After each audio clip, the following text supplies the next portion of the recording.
Paul Grand. I'm the CEO of MedTech Innovator. This webinar is part of our series of webinars we do during the MedTech Innovator program.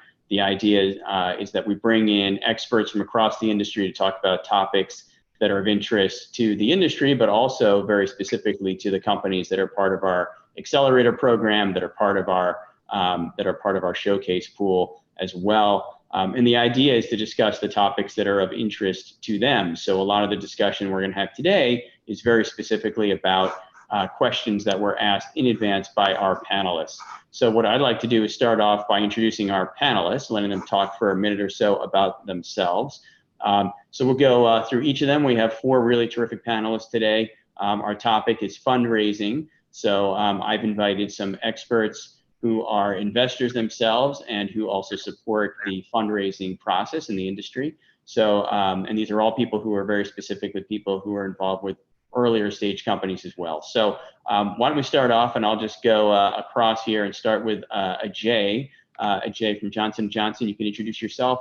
Tell us a little bit about what you do at Johnson & Johnson, your role. Hi, I'm Ajay Khatri. I'm part of JJDC, the venture arm at Johnson & Johnson. I've been with the group in some form for the last 4.5 years, specifically now investing in MedTech for our MedTech businesses. We're a strategic investment group, so we invest in areas of strategic interest to our core businesses. And those areas from a topic standpoint, orthopedics is a big area for us, and within orthopedics, osteoporosis and osteoarthritis. And then we look into, our surgical business, where surgical oncology is a big area of focus in the robotics space and imaging. And then we have a cardiovascular business that we also support and invest, as well as our vision care business. So across what we acquired in what was AMO, now J&J Vision, as well as our contact lens business in AccuView.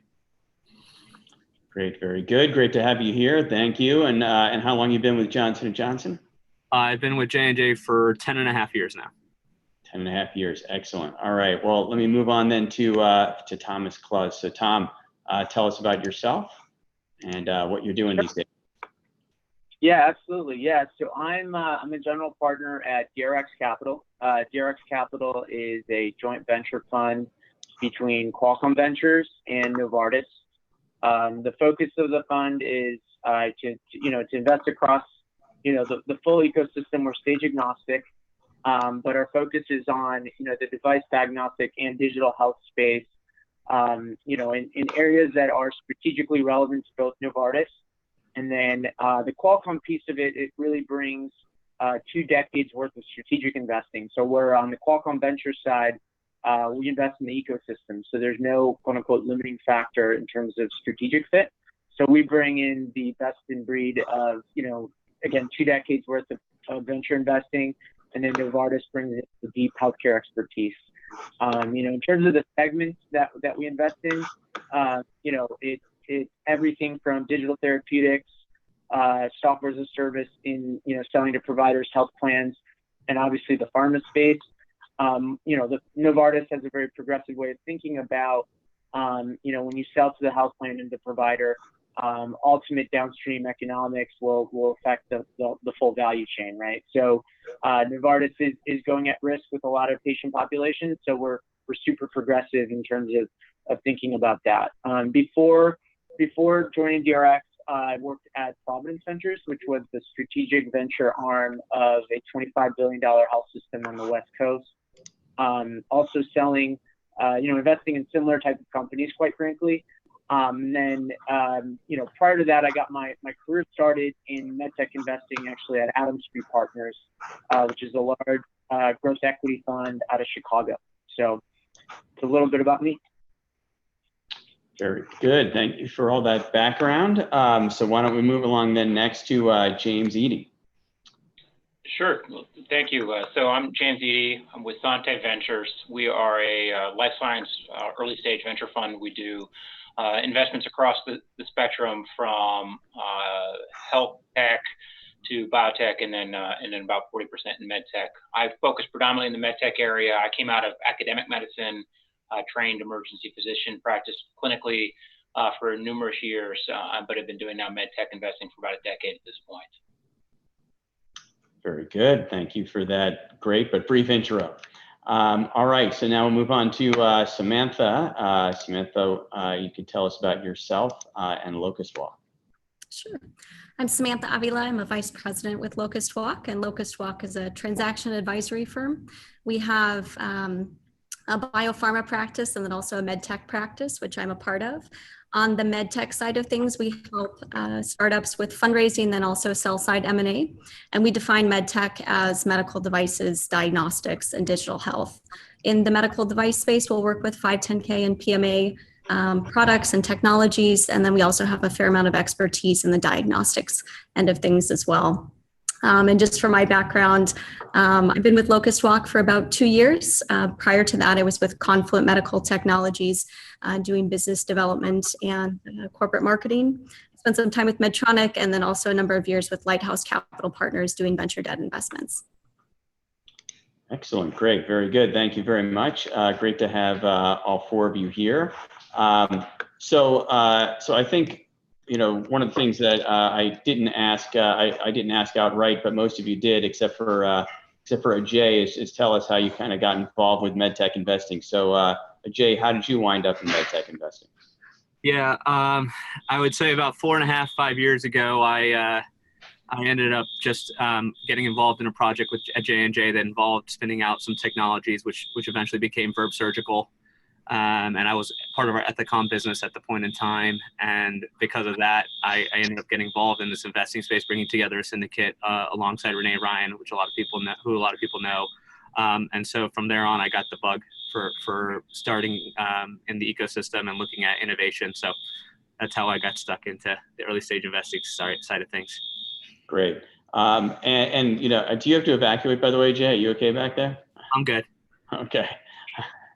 All right, so let's talk a little bit again about you know, areas of focus. So I know most of you in your introductions talked a little bit about general areas that you're interested in, but maybe quickly in terms of stage, you know, each of you, you know, can maybe just chime in quickly on you know, is it only what stage are you investing in? Early stage, mid stage, late stage?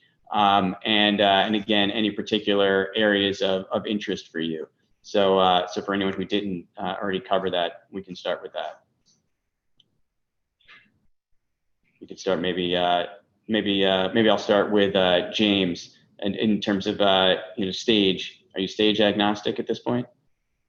So we're an early stage fund, so we still do you know, seed, Series A, Series B, a lot of preclinical. I mean, a later stage deal for us would be somebody who's got early first in man, first in human data for us. So we're still active there. In fact, I just closed a deal earlier this month that's still back at a paper napkin idea, and so we're still very preclinical and, you know, putting together the team and hiring a CEO. Had a great entrepreneur, and we've got a great team, and literally just signing office leases this week. So great. You know, really sort of very early stage.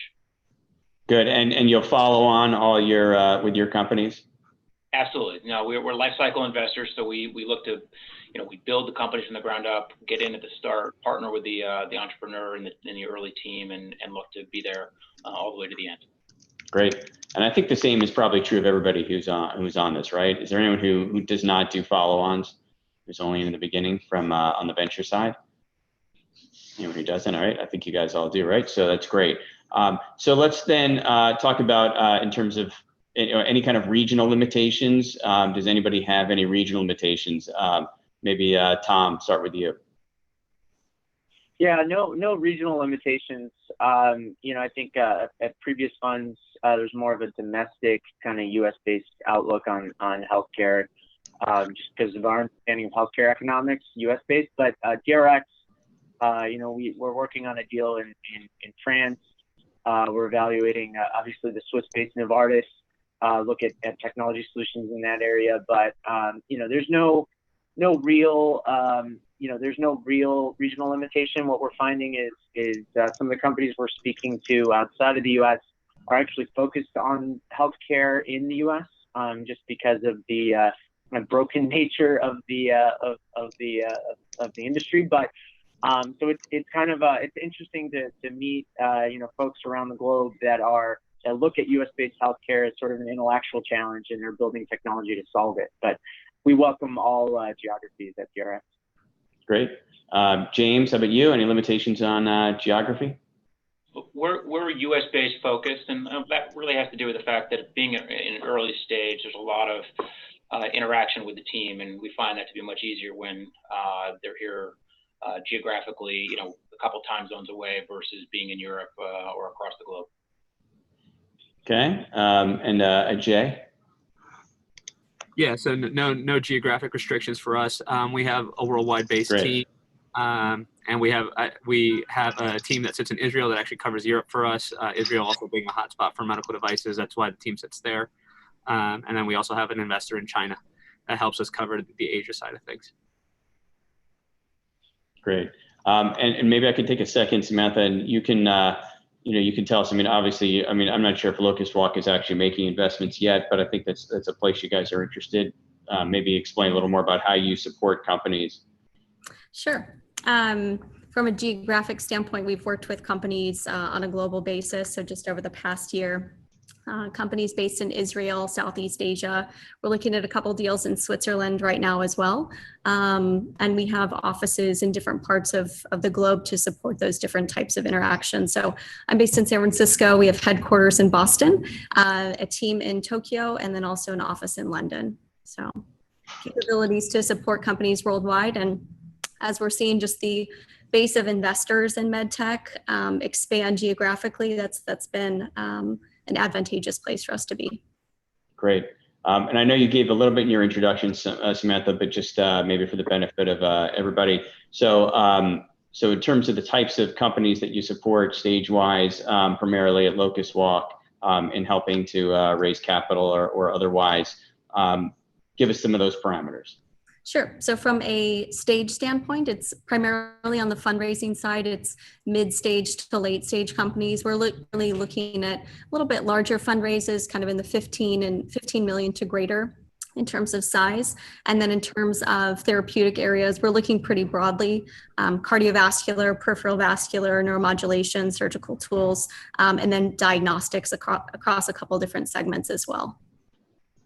Great. And I've told people this in the past. I've spoken on panels about this and other places, but for those who haven't heard this before from me, I usually am one of those guys who say like, oh, you don't need a broker. You don't need somebody in the middle to help you raise capital. We just want to talk directly to the entrepreneur. But we've got you here, Samantha, on this panel for a reason, and that's that, I think deals are changing and the types of deals, and what might be a reason why somebody would want to work with Locust Walk. Sure. Part of it is extended connectivity. So we're really kind of building a fundraising base and expertise to help companies from the venture capital all the way through kind of pre-IPO private fundraising activities. So we have a lot of relationships with VCs, not only in the US, but in Europe and Asia Pacific. Relationships with sovereign wealth funds, multifamily offices, and then we just brought on some additional resources and people to help us kind of with the asset management firms and also hedge funds, really to support companies as they grow later for those pre-IPO rounds as well. Yeah, and I think my perspective on it, which I'll share for 1 second as well, is that in a world when people used to just go up and down Sand Hill Road in Silicon Valley, it's one thing, but these days the capital base is so diverse and so both in the US and globally that it's necessary to reach out to as many investors as you can and be looking for partnerships. So I love the idea of having somebody with that kind of extended connectivity, which is why we've invited you to be here. So great to have you. So let's talk a little bit about maybe some recent deals real quick, just to give people a flavor of some of the things that have been going on in the space. So maybe each of us could just very quickly, if you don't mind, walk through. You don't have to name the company or the deal if you don't, if it wasn't public, but if it was public, you can certainly say the name, but just give us a quick, I just want to get some level setting here for what's the process like these days? Is it a 3-month time to, from start to finish, 6 months, a year? And what types of investors are in the mix? Is it all traditional VCs, or are there lots of non-traditional in this? So maybe I'll start with you, James, on this. So Paul, and you're thinking of from the early stage standpoint?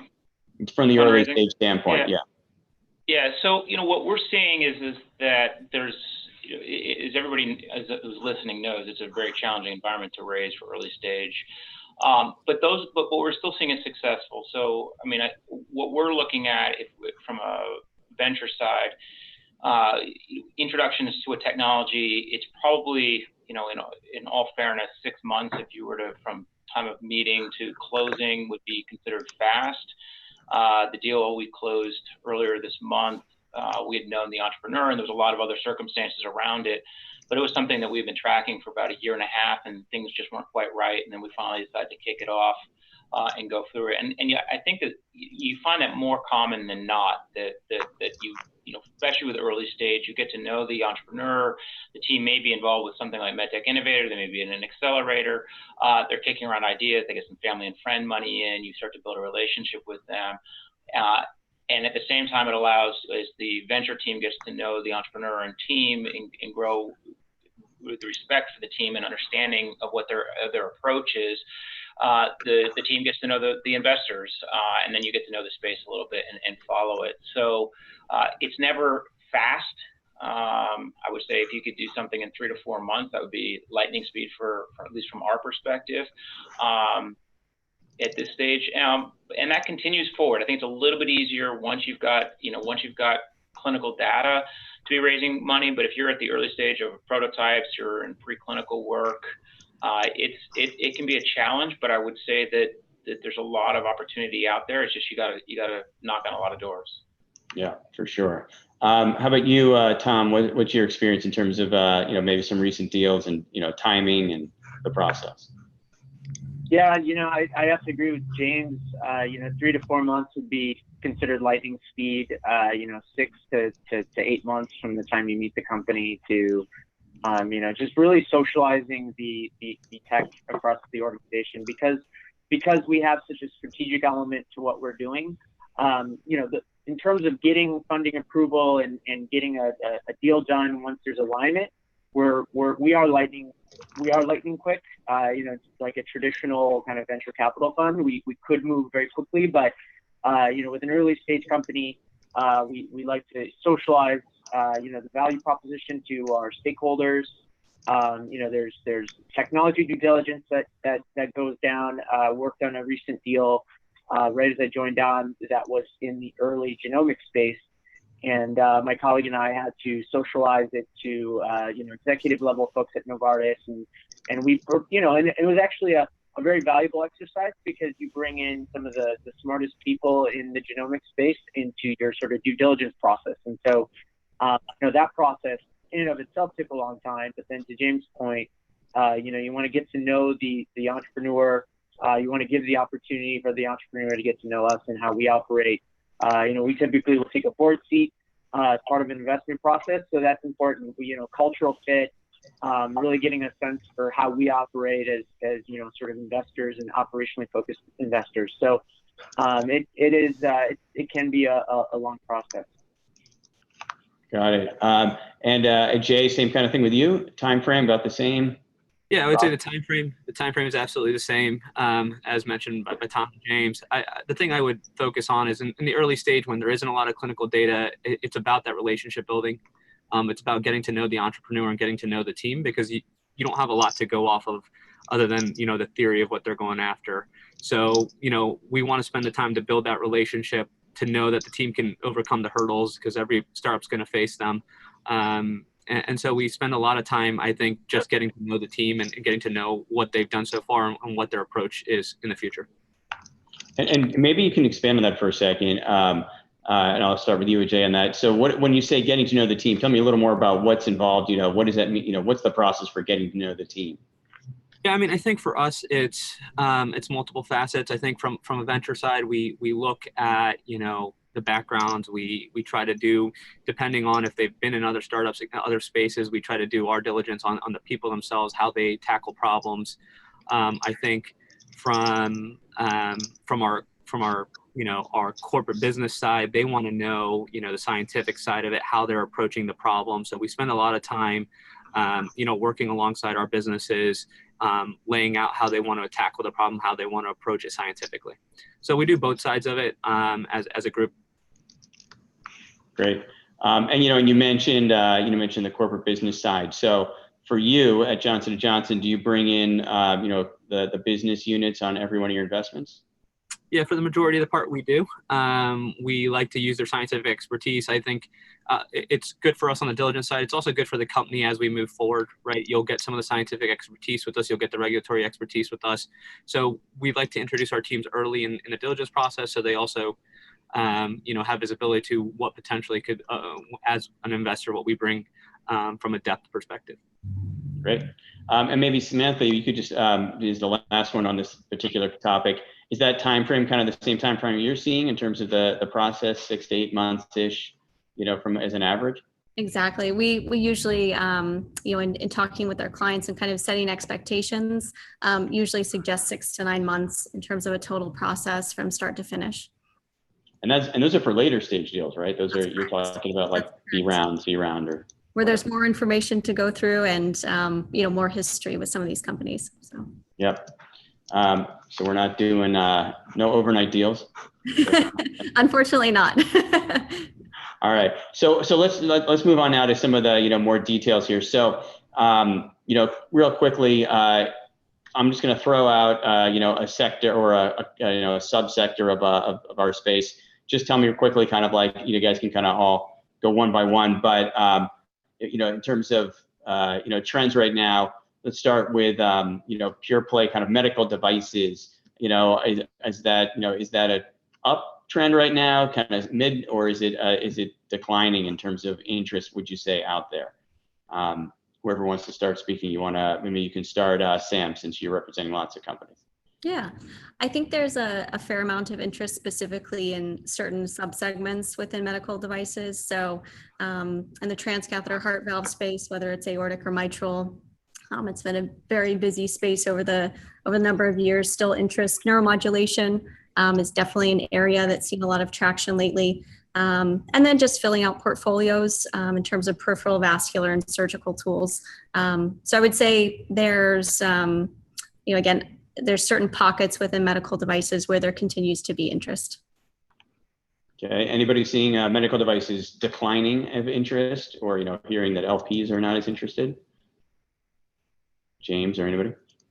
Well, I mean, there's no question, Paul, that compared to 15 years ago, med device is out of fashion from an investor standpoint.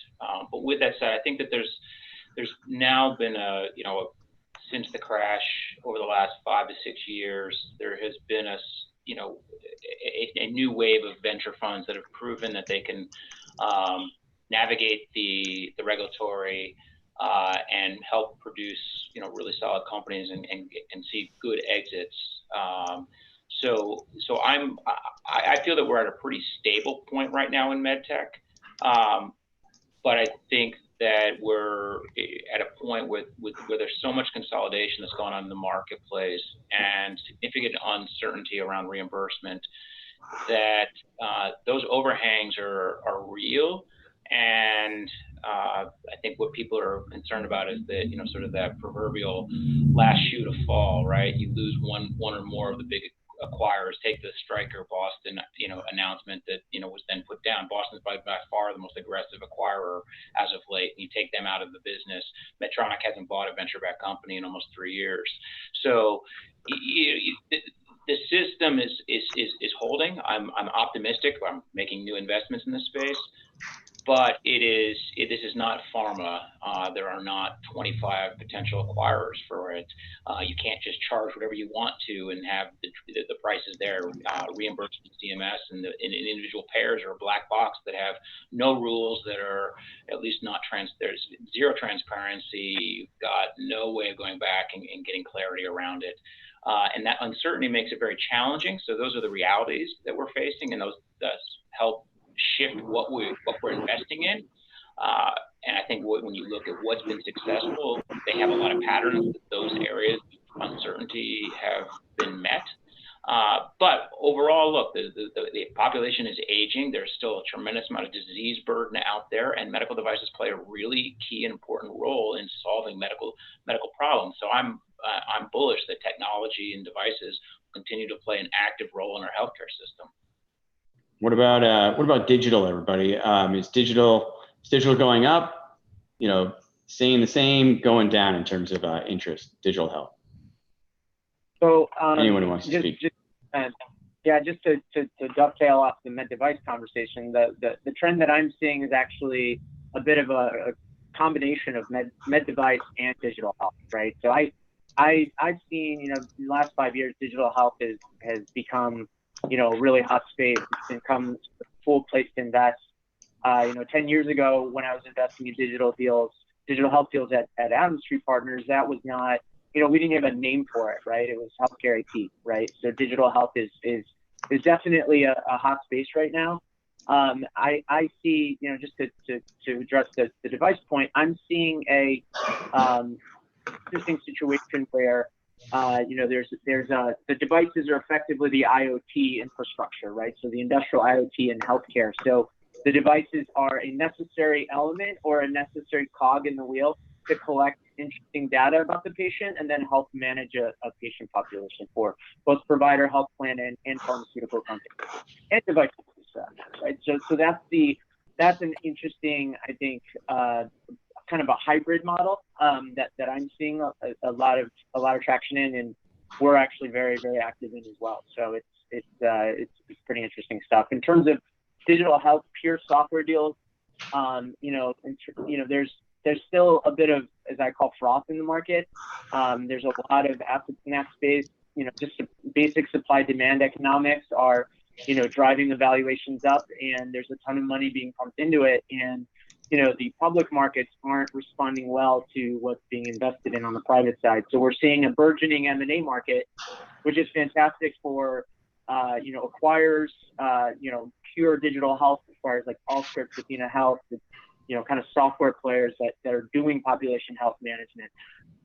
But, in terms of the public markets getting a kickstart, we really need to see that really kick into gear soon in order to really materialize all this digital health investment dollars coming in. So I don't know if you agree with that, Samantha. I don't know if you're seeing some late stage digital health deals, looking to pre-IPO, so to speak. But obviously the public markets are a bit pushing back on that, but it's just an observation. And so, no, I agree with you, and I think that some certain companies are looking at devices and really kind of seeing the value that can be driven from the data that can be captured from some of these devices and how you manage a patient over the continuum of care. So I think we'll see more of kind of this convergence and joining of different technologies. But I think at the end of the day, it's good for healthcare systems and good for patients. So. Yeah, definitely. And maybe I can even just ask the group, because it's been asked of me before. Sometimes companies will say like, hey, should we be marketing ourselves as a digital company? Will that help us raise money? Any opinions on that? Anyone? Well, I'll just add to that. I mean, I think I've seen some companies position themselves as digital deals just because of the tailwinds, right? So it's cool to be a digital company these days. But, I think at the end of the day, an astute investor is always going to call you out on that. So, if you clearly have a very device heavy platform and your margins are associated with a device deal, that's going to come out pretty early on in diligence. So I love the blend between device and digital. There's, again, you can benefit from the tailwinds, but I think it's important to really have that sort of level setting early on about what's the identity of the business that we're trying to build here. So right. So let's talk now let's shift and let's talk a little bit about the businesses on that point, Tom, and the identity of the businesses and maybe in how valuation plays into that. So obviously there's a lot of different subsectors we can talk about, but I think a question that everybody always has is how do we set valuations as investors? So maybe I can start with I'll start with James on that and just talk for a little about how do these valuations get set, and then related to that is there a benchmark for preclinical, clinical, market stage, or or just approval, post approval? Does that is there a line somewhere that you set based on those things? Yeah, great question, and certainly something that everybody asks. I think that there's two ends of the spectrum. On the early Series A, seed Series A level, let's assume that the company hasn't taken more than a couple 100,000 of family and friends, and is maybe got some early preclinical data.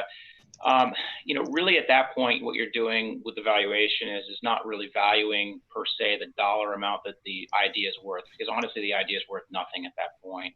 What you're doing is basically just you're building a team, and you're saying how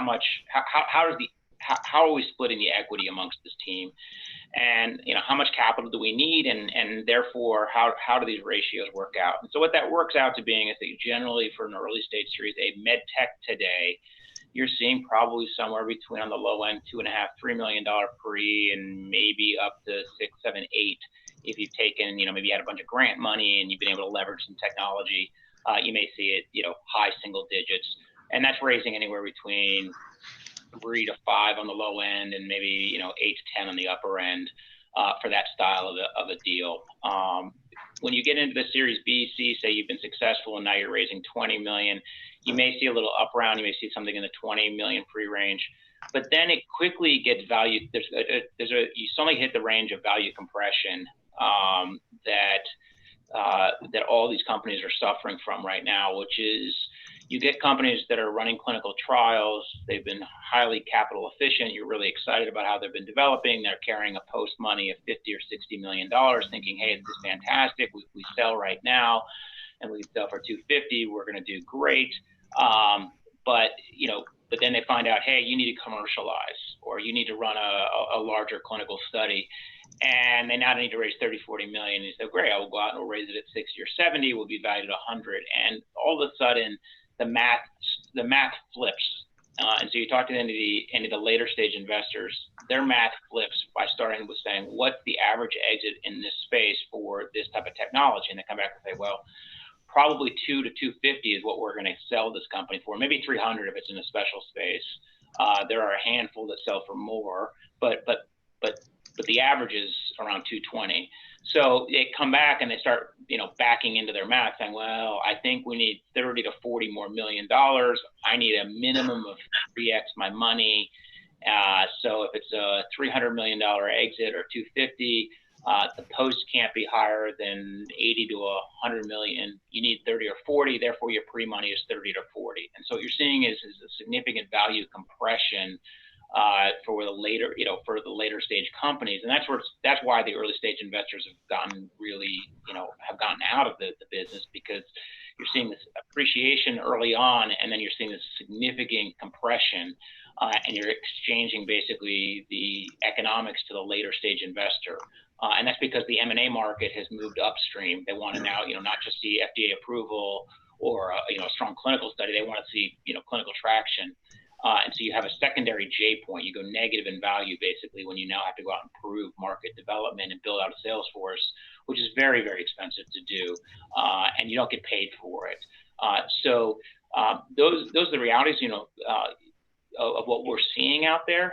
The key is can you build the technology on as little capital as possible, keep your valuations in a reasonable range, and can you be in a space that's not going to require, $80 to $100 million to commercialize the product before one of the acquirers will come knocking. So let's shift over to Ajay then to play off that. So Ajay, is that you agree with the or I should say not just agree, but do you what is it that you look for? Again, you're investing for J&J. You're not, necessarily doing the, if we talk about venture investing versus acquisitions, but is from the corporate side, what are people looking for on the M&A side in terms of data before that happens, or evidence?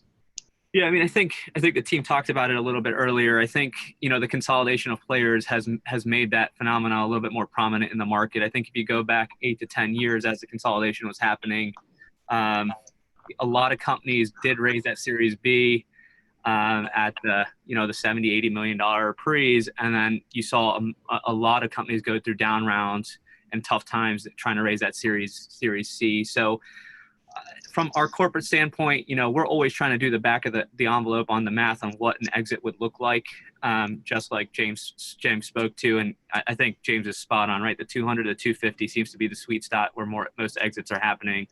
And as we play the gamut from early to late, we're trying to make sure that investors are, entrepreneurs are making sure they're right-sized value up front, because we don't want them to go through a down round. We don't want to go through a down round. So we're trying to manage that whole flow as we go along. Good. And maybe Sam, again, from the broader, from the Locust Walk perspective, same kind of, question maybe for you, do you agree with that kind of 220-ish exit range these days? Absolutely. And just to kind of reiterate as well, we've seen a couple of later stage companies, primarily PMA or de novo 510K companies that unfortunately their valuation has gotten a little bit ahead of where they are as a company and the clinical data that they've been able to produce to date. And so we've seen a couple of preemptive recaps on behalf of the existing investors to enable new cash to come into the company, an evaluation that's going to allow those new investors to make a return. So it definitely is real. Will you quickly define a preemptive recap? Tell us what that means. Yeah, so we've seen a couple of situations where companies have been out there raising capital for 9 months or so, and because of the valuation, haven't been able to get significant interest from new investors. And so they'll go ahead and do a recap to decrease the post money to a point that looks more, from their perspective, more palatable for new investors coming into the deal. So is that something that you're seeing as a trend, or is it just like a couple, one-off here and there? I think it's a couple one-off here and there, specifically for later stage companies, specifically for, certain companies that have, had to deal with some of the hurdles that are normal in the medical device space, a redesign of a product, redesign of a, delivery system, just different hiccups along the way that have kind of extended the life of some of these companies. So let's go back again to maybe the kind of the valuation question just for a minute, and talk quickly about, what evaluation and milestones, let's say. So, what is it that investors, that in your experience, what are you guys looking for in terms of like the minimum before you'll get into a deal? Do you have to have clinical data? I mean, I've heard some people talk about preclinical data. So maybe just each of you, just real quick, not a long answer, short, like, Ajay, and I'll start with you. What's the minimum that, J&J would need to make an investment? Do you have to have clinical, or what's the milestone? I don't think we have a set. I think across our businesses, we have a different risk appetite. So we've done stuff on preclinical data, animal data, and then there's certain cases where we want to see that human data. So I think we're across the gamut. It just really depends on our business. Okay, Tom?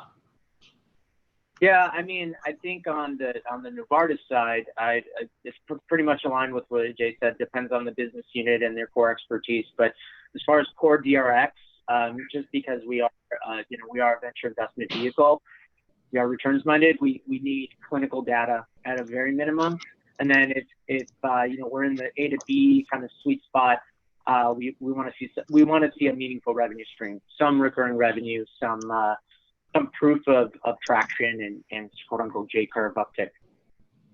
Okay, and James? Great story, good IP, great team going after a huge market opportunity. We're early, so we can dream big with the entrepreneur. Having some early preclinical data would be great. I mean, even early first in human data would be great, but we're pretty early minded. Got it.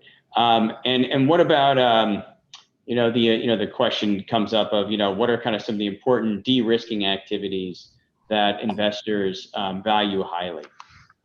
So again, maybe I'll start with Ajay. I think most of the time we're looking to understand the regulatory pathway at an early stage, making sure that that's somewhat defined. I know it's hard always, but making sure whether it's a PMA, whether it's a de novo, whether it's a 510K, we have a general idea of the direction that's going, and making sure the entrepreneur has that path laid out. That's usually a big thing for us. I'll let the rest of the investors give some other thoughts. Yeah, sure, Tom. Sorry, what was the question? Oh, the question was really about de-risking. I mean, you've already said, you're looking for clinical and traction, maybe. Maybe just for a moment on the software side, since you're doing more of that. Cutting out. I'm cutting out? Yeah, it's cutting out, and I couldn't hear the question. Sorry. Oh, I'm sorry. The question is just about de-risking. What are some of the major de-risking activities that you look for?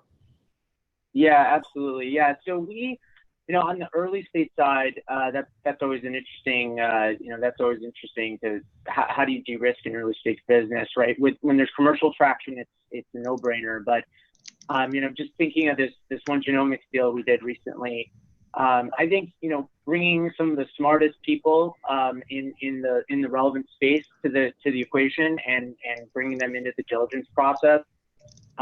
We brought in folks who are even on the basic sciences side from Stanford to participate in the diligence process, and then obviously our genomics team at Novartis, our precision medicine team at Novartis, and then some machine learning AI experts on the Qualcomm side. To participate in it. So it was really kind of a scientific vetting process.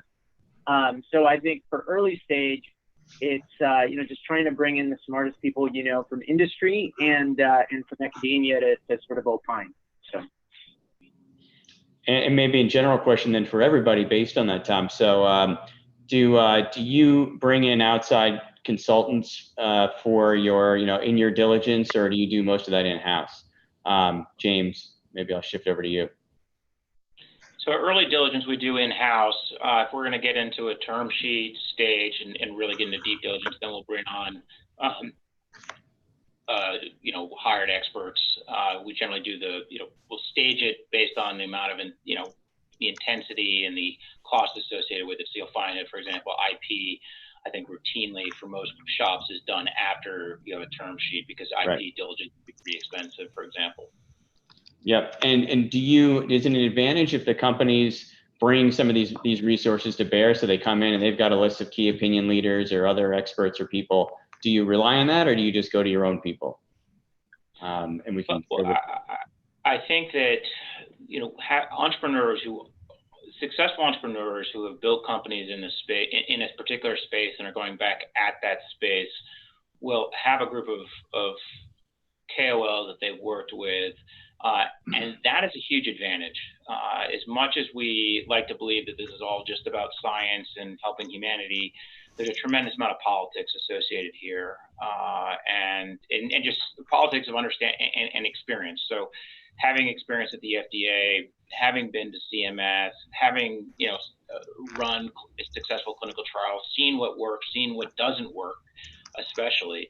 So the entrepreneur who's able to pull together a group of seasoned KOLs who've got that breadth of experience and can testify that, look, I have seen it, many things in this space, and this particular one really excites me for the following reasons. That articulation can be very, very helpful. And look, if these are not paid KOLs and they're brought on with, and well known in the space, I'm not worried about them being conflicted. Sometimes, heck, they're conflicted because they're involved with every single one.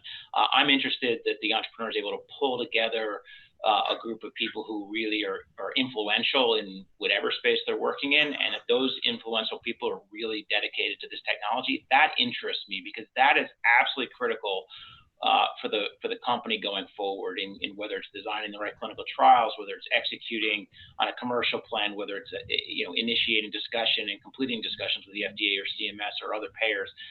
That clinical expert community is absolutely critical in that process, and so therefore seeing it early on in a company that the entrepreneur and team understands that, I think is absolutely critical.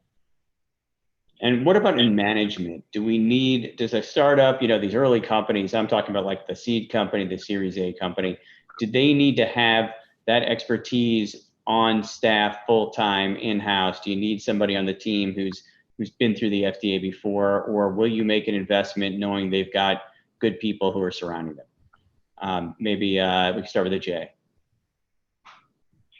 Yeah, I mean, I think sometimes I think it depends on the situation, but I think just having the team around them is good enough in certain circumstances. You also want to make sure that they are using their dollars wisely, and so sometimes having a full staff, someone with that expertise doesn't make sense. So I think it just depends really on the situation, but if they're around and they're involved, I think it's a good thing. I think just going back to your earlier question, a lot of times we will bring our own KOLs, right? People that we've worked with to get their opinion. And sometimes it's also, you're working with experts in the space, and they are probably, if you're looking at a surgical tool space, they're probably the best out there.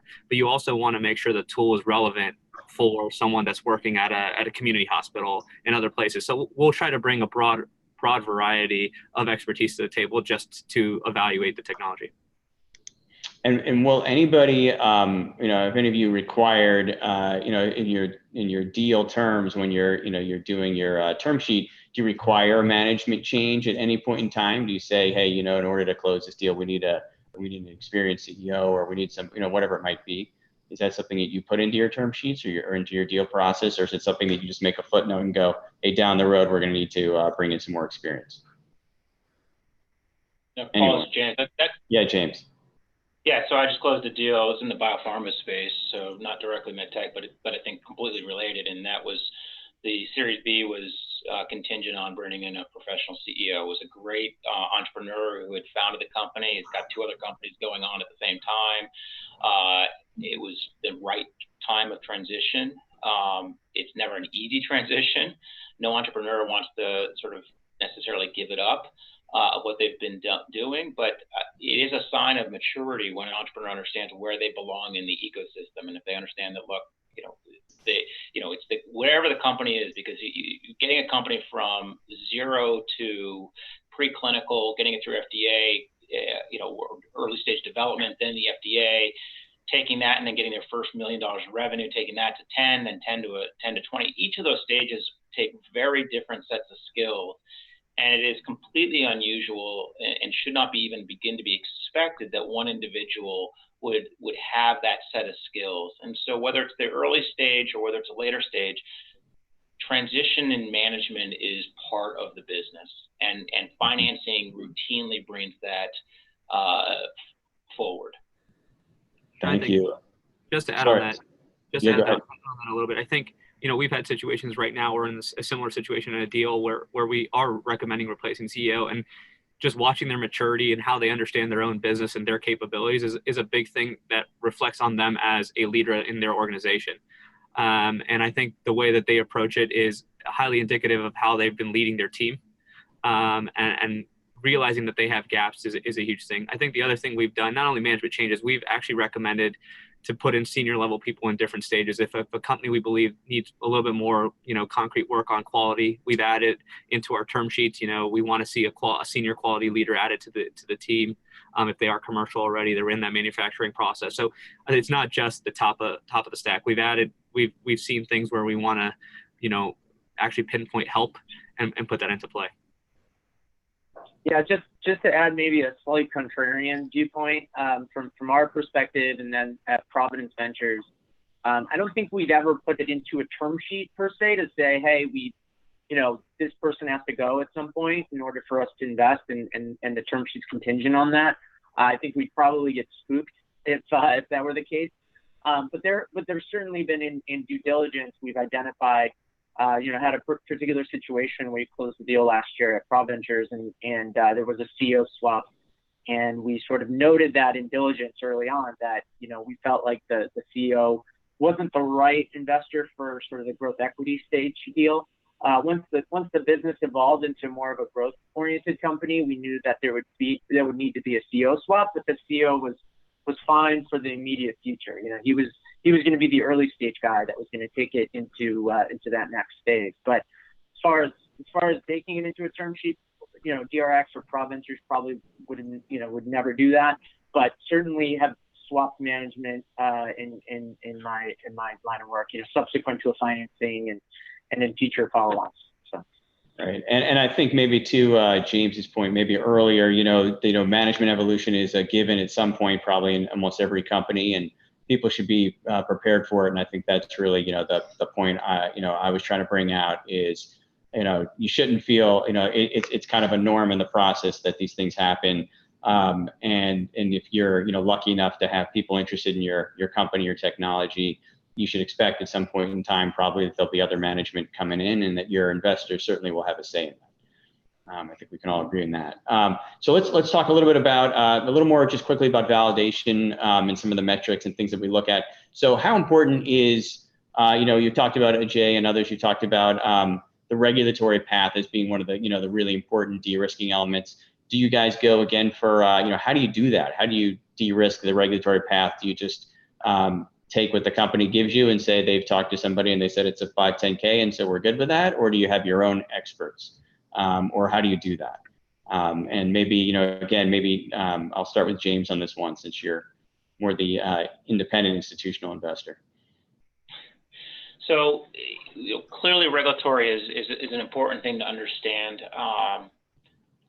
I would say that if we were to go back 5 to 10 years ago, regulatory was not as well understood by the entrepreneur. I would fast forward to today, that regulatory the FDA is fantastic to work with, at least in cardiovascular space, and has really transformed, and the entrepreneur has really gained a tremendous amount of education with it. So we don't spend a lot of time, we don't find today a lot of conflict with which pathway is it, a de novo, a 510K, a PMA. What we do spend a lot of time with is trying to understand what the clinical requirements will be for that study. Because if it's a de novo or a PMA, the fact is you're running a large clinical trial, and is that clinical trial 120 patients, or is it 320 or 1,020? And that's and is this something that's going to enroll at 3 sites over rapid speed, or is this going to be, we need 100 sites that are going to enroll less than a patient a month, and it's going to drag out for 5 years? Because those are that becomes really important for us. And so when we do our regulatory diligence, we have a lot of internal experience with it and can look at it. We will absolutely use regulatory consultants as we look at it. But the questions that we're asking is not, is this a PMA or a 510K? I mean, that's just a starting point. It's really, what is this pathway going to look like? What are the endpoints going to look like? What's your clinical study design going to look like? Inclusion, exclusion. How rapidly will you enroll? How much follow-up will you need for the FDA? Because that becomes a gigantic issue if all of a sudden, you need 12 to 24-month follow-up, and that versus your endpoint is, at the end of the surgery, right? Hey, you completed the procedure, and did the patient get off the operating table? Well, hell, that's a heck of a lot easier study to do than I got to follow the patient for 5 years. So that's the work that we'll really dig into on the regulatory side. Is that, would you, similar for you, Ajay? Yeah, I think that's exactly it. I think we, not only are we looking at it from the FDA's perspective, we also, because, as being a strategic advisor, we're also looking at what the data that we would want to see to be able to make a decision. So I think we combine it with, this is what, would need to be done to get through your FDA submissions, et cetera, what your follow-up is, as James represented. We also look at what amount of data do we need to make a decision on, is this going to continue to be a strategic asset or not? And will you share, as you're doing this diligence, you share all this with the companies? You say, hey, we've talked to some people and we believe, it's not 100 patients, it's 240 or the follow-on time, whatever. Is that stuff that you share with the companies during your process? From our standpoint, we usually do read out what our, our diligence items were and what we think. It's easier to do that if we continue to invest. If we or make a decision to invest. If we don't, we like to give our feedback still. A lot of times we'll give that verbally and just give them some thought processes around, what we went through and what we heard. Yeah, and I ask because, you guys, have talked about, on this and certainly in my experience, maybe tracking a company for a year or a year and a half or something before, you get to an investment or even to start the investment process. So I'm just curious, like, how early do you like to work with companies, and do you give them that kind of, is it normal to give that kind of guidance, to give them the, hey, here's where we are in our process. We come from a world where venture investors, like to say things like, oh, it's too early, come back later. But how transparent are you these days? And I'll ask everybody that same question in terms of, this is what we need to see if you're going to come back. And I haven't talked to you for a little while, Tom. What do you think? Yeah, I mean, in terms of transparency of the diligence process, right, is kind of what you're alluding to, right, Paul? Yeah. Yes. We're very, so to the previous points about the FDA, due diligence process, we're very transparent about, hey, here's who we want you to speak with. Here's what we really need to get comfortable around this deal. So I'm working on a pharma retail, kind of a hardware IoT play right now company. And I was very clear with them that, in order to gain some comfort around the investment and to potentially lead their Series A, that, these are the things that would need to happen. And here's what I'd like to sort of uncover during the diligence process. And if it doesn't fall squarely in line with that, I mean, obviously there's always a little bit of wiggle room in terms of, I really like this company and I want to work with you. And I really love the management team, but there are certain things that are quote unquote deal killers. And I love to be very transparent about that, as to not to lead the entrepreneur on, right? I don't want to spend a prolonged period of time with them only to sort of leave them at the altar, metaphorically speaking, right? So I very transparent about what we're looking for and what we're looking to uncover. And James, in your process, are you guys pretty transparent on diligence? We try to be. I think that it's all in the eyes of the beholder, Paul. I think the entrepreneurs would always love to know more about the thought process. And I think that, speaking to all these early stage entrepreneurs, you got to remember that the people you're talking to all have varying degrees of opinions, varying experiences, and nobody's got a crystal ball. At least mine broke a while ago. And so this feedback that you're getting, it's important if you start hearing it from 10 different sources that it's all seems to be consistent. That's pattern recognition, and that may be helpful. But I do caution that, a lot of groups will, if they're not interested, if they've only done a little bit of work and their first response is, I will never invest in orthopedics because I'm going to have to drive that to 50 million in revenue before someone will buy it. I'm not sure that them looking at whatever you're working on is going to be really, really helpful, right? If it's a later stage investor in your early stage, and they say, well, just come back to me when you've got, human data. Well, great. What do I do with that? So be careful with what data you're taking. Not all data is the same. On the other hand, if you've had a group that's really worked with you for a long time, you built up a relationship with them, there's good rapport, they really understand the space, then their feedback may very well be valuable. But I would say that that's the rarity that you're going to, but that's, if they spent 20 hours in your data room and they've come and visited you and you've gone and met their management team and then they're like, look, this is just too early and here are the 4 things, that I would take seriously. But if you talk to them at a conference for 15 minutes and they opine on their opinion about your technology and why it will or will not work, just be careful. Every deal that you see that's sold out there has had multiple near-death episodes and was told that it was an absolute stupid idea by tons and tons of people right up until it was acquired. That is definitely a truism. That is for sure. So let's, like in the last little bit before we break off for some private discussion, maybe we can talk quickly about red flags and about advice for people. So general advice. What are some examples of things that have caused and are causing deals to fail to close, that you would warn people about or just give them in terms of tips? And I'll get everybody in on this question. So maybe we'll start with Ajay. Yeah, I mean, I think, you kind of alluded to this point when, selling yourself as something you're not, right? I think you want to come out and make sure you are who you are and you're true to that in the selling process, because through diligence, it's going to come out. And we've seen that, right? I think you asked the question of people trying to make themselves a digital collection. I see every company today say big data, machine learning, all that stuff, right? And so be true to who you are. If you are a device, you're a device. And that's okay, because there are people that want to invest in that. There are people that want to develop that. So, I think that's my biggest piece of advice. We've seen a lot of red flags when people I don't want to work with someone that's trying to sell me something. I want them to bring forward really what they're bringing, what their talent is in. Sure. Tom? Yeah, I mean, not much more to add to that other than, limit the amount of surprises during the due diligence process. Obviously alluded to it earlier in the conversation, the digital versus the device piece of it.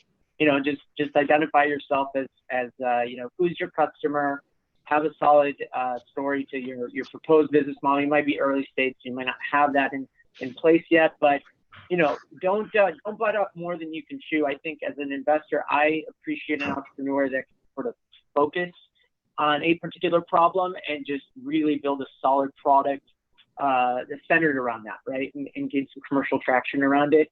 Entrepreneurs are typically guilty of, being the quote unquote, we'll do everything, right? And so I know it's difficult to do as an entrepreneur, but that would be my only advice is really anchor the investor you're talking to. If they're a strategic investor, anchor them on what is the strategic investing they do, right? What does their parent business do operationally, and then how can you work collaboratively with that group? So Novartis would be our situation, and Qualcomm as well. So figure out, anchor them on the value prop to the parent organization. If they're an institutional investor, what are they anchored to from a business model perspective, and what's the what's the sort of near term ROI, so to speak, right? So just focus and get the investor. There's a reason investors like to focus early on particular business models. There's a tangible sort of ROI associated with something. So focus, no surprises, and all will hopefully go well. And James? So, adding on to that, assume that you're in a term sheet discussion and you're moving on into later stage diligence. The additional things that really, I would say, bind up the process is expectations. Does the entrepreneur and the team, understand what it takes to close a deal? If they're feeling that their new idea is worth $20 million and that they need to be CEO and run it while still practicing clinical medicine or being a professor, those are when those expectations haven't been set appropriately. It's really hard to be the first person in to say, hey, I'm going to tell you that now this is what I think the company's worth, and you start off on a bad footing. So getting real solid advice, really digesting hard about what the technology is worth today. Secondly, what is it really going to take to get this moving forward? So there's a sense of transparency in your data room, but there's also just a sense of, have you done your homework to really understand what this looks like? Pulling out a mitral valve comp when you're doing a 510K orthopedic deal and using that as your comp does not instill a great deal of confidence in the management team that they fully understand what they need to do. If they think they can get through a clinical study in 6 months and FDA approval 3 months after that, that's completely impossible. And so getting those reality checks, which really have to do a lot, Paul, with what your group works on, and getting that real feedback. So has the team really gone out and really gotten the experience around the table necessary to put together a plan that you really dig into later in the diligence that really holds up to scrutiny? Because the people coming in who are doing the investing here, if you think about them as being incredible experts in this field, and all we do is look at technology, and by the way, we're on many boards and we build it, we look at clinical studies, we're going to get to the bottom of it, and we're going to find out it. So you want to be way ahead of that. And then if you can be transparent, hey guys, listen, here's a huge list of unknowns. That's the risk, right? That's why we're taking capital. You're going to dig into this. We don't know. We're looking for you to partner with us on this. We want you to be here because you bring this to the table, and we're going to, that then all of a sudden can welcome it. The team does not need to have answers to everything. It's when they have answers that are completely off base that you realize, do I really want to spend the time trying to educate the team that their ideas are completely not going to work? That's exhausting, and it's counterproductive. I'd rather have a team that says, listen, here's what I know. Here's a huge list of what I don't know. Let's go figure it out together. Great, thank you guys. And Samantha, so from the, looking at it from Locust Walk, maybe some, advice in terms of, again, this could be for later stage deals as well. What are things that are causing deals to fail out there? Yeah, I would just say, from an early stage or a late stage perspective, the clear articulation of your value proposition is one of the most important things. So if it's presented in a vague or unfocused manner, it can really detract from the overall message. I was listening to a pitch recently. A company was raising their Series A. They had 14 slides, and every slide was hard hitting. They answered all of my questions. They just went through very systematically in terms of the value prop, the market opportunity, all of their early clinical data. They went through regulatory, their reimbursement pathway. Everything was just very clearly articulated, and it was done in a very concise way. So for me, just kind of doing due diligence on this company at an early stage, it just gave me a lot of comfort that they were focused, upon receiving capital, they were going to execute in a very focused manner to get to their next milestone. So that's one thing I would just say is the clear articulation of your value proposition and how you're different from the other products that are out there on the market or in development. Great. And something that I wanted to ask also everybody is, it's been mentioned a couple of times, deal rooms. Does everybody, at this point, are there deal rooms on every deal, or is that not necessary? I usually, I've encountered entrepreneurs that, from day one tell me, hey, I've got a deal room that I'm willing to share with you. And I try to be very transparent with the entrepreneur. I don't like to dig in unless I'm very, very serious about that. So although I'm very impressed that the entrepreneur has the deal room and some of James' points about, have you done your homework in thinking about your business? I think a deal room does a nice job of telling that story. But I don't think it's necessary until later in the diligence process. Everyone else agree with that? Pretty much. Yep. Yeah. And I'm just curious because I've had that question asked of me. And I see that, sometimes investors, entrepreneurs come in hard charging with like, I got my deal room set up. Here's my memo. I've already had, written.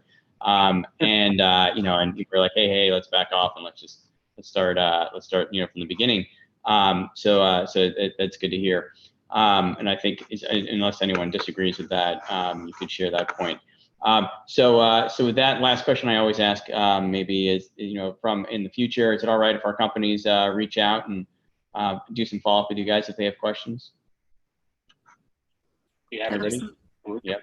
Yeah. Great.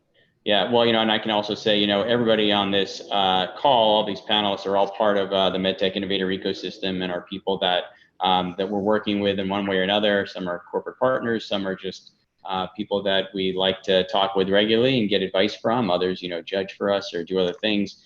Everyone's involved in one way or another. So we appreciate all your support and being part of the ecosystem. As part of that, what we do now is we're going to end the live broadcast and the recording, and then we're just going to talk privately with our accelerator companies. So for anyone who's on the live stream, thank you for attending today. We have a couple webinars coming up in the next couple weeks on regulatory and reimbursement. That'll be really interesting. So I encourage you to tune back in next week and the week after, Tuesday, on both days at 10:30 Pacific time. And we're going to shut down the YouTube stream, but thank you for being with us today. So everybody stand by. No one hang up yet, please, if you're on as a panelist or one of our accelerator participants. So hold on.